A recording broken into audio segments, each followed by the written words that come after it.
Was on the field in Baltimore today after being traded to the Ravens yesterday after fumbling the kickoff at the end of the game on Sunday. A play that took the ball out of Aaron Rodgers' hands and gave LA their 8th straight victory. Rams coming back from a 10-point third quarter deficit to beat Green Bay by 2. And now they head out on the road to face a Saints team that has rattled off 6 straight wins, including a massive one in Minnesota on Sunday. Got 2 sacks out of Marcus Davenport in that one, but they will not have him this week. According to Ian Rappaport, the rookie pass rusher is out for about a month with a toe injury. Jane Slater has more on that from Metairie. Lindsay, I caught up with Saints defensive end Marcus Davenport in the locker room today, and I can confirm that right foot is in a boot. He tells me the right big toe is banged up, and in talking to him and his fellow defensive linemen, the big toe is a big deal for that position. That's because you have to push off of it if you want to win those battles at the line. Now, he tells me that he was able to get some work in on the stationary bike. He also completed that Vikings game by playing differently. But when I asked him if he is in fact going to play this Sunday or if he's going to be out for that month that our insider Ian Rappaport laid out, he wouldn't confirm that, nor would the Saints, saying instead that he's still seeking additional opinions and they're still trying to figure out the best course of action. If he can't go, they do have Alex Okafor, who's been part of that rotation on the right side, and they've got Trey Hendrickson, who is an option as well.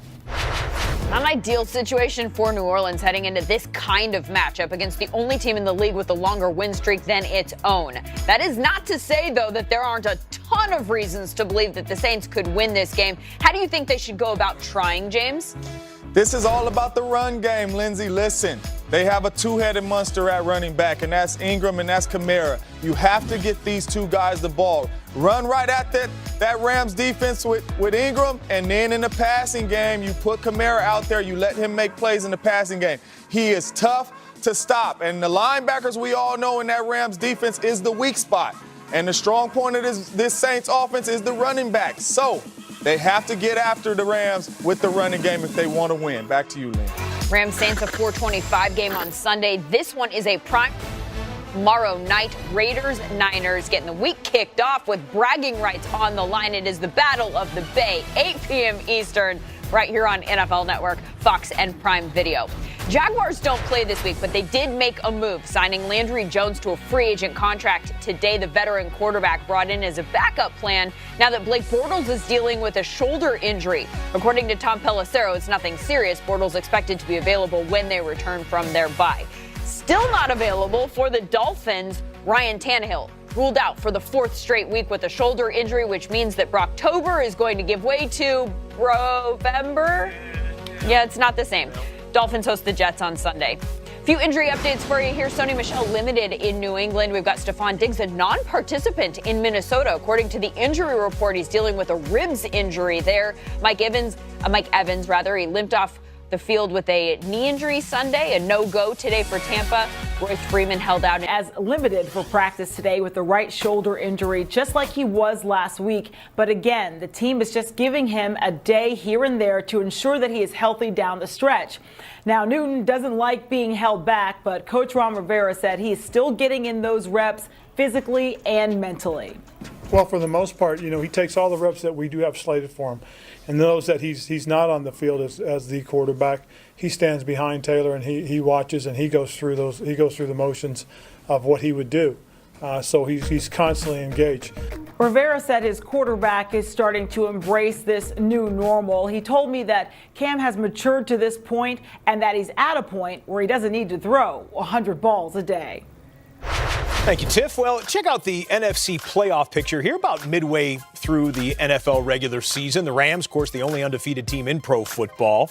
New Orleans, Redskins, and the Bears, your division leaders. James, how do the Panthers stack up in the NFC?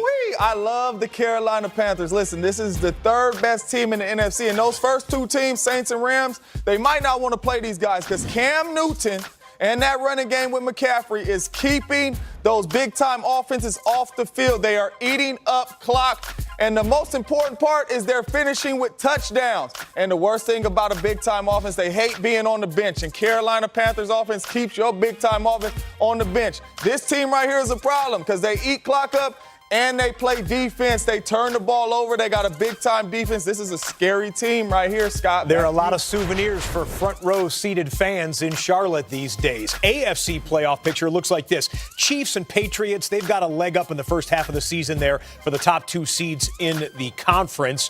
The Pittsburgh Steelers lead the AFC North, and they play AFC North rival Baltimore this weekend. Sean O'Hara, who's going to be the X factor when Pittsburgh tangles with Baltimore? Scott, these are always some big matchups, and JJ got in my ear and he said, please, man, make the X factor a receiver. So, yeah, I said, okay, I'll agree. It's not Antonio Brown. It's not Juju Schuster.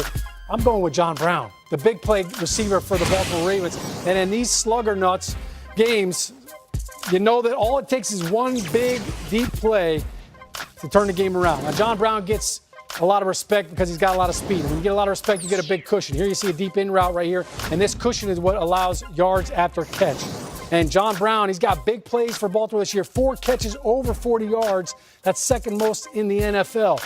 Now you go back to week 4, right, when Baltimore won earlier this year, and look at John Brown in the slot right here. Now, Joe Flacco knows if I get JB hip to hip with a couple of DBs, I'm throwing to a spot, and I'm going to let my guy run under it. He knows that nobody can keep up with the speed of John Brown.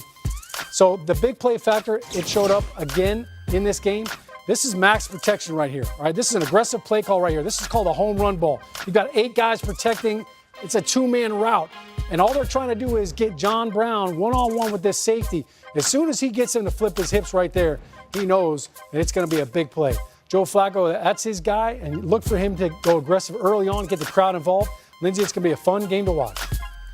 So the Browns lost to the Steelers on Sunday, then they lost their head coach and OC the next day. Today's practice, the first for Cleveland since Hugh Jackson and Todd Haley were fired, and Greg Williams to interim coach a year and a half after he joined the Browns staff, apparently against the advice of others. Everybody's telling me don't go. You know, and the worst thing you tell me is dare me or say I can't do something. So in that respect, I enjoy being here. I've been in several organizations, several buildings. There's an awful lot of good things here. We've got to win. That's what our business is about winning. An interesting day in Berea. Judy Batista takes it from here. Greg Williams began his first news conference as the Browns' interim head coach by saying, never a dull moment in the National Football League.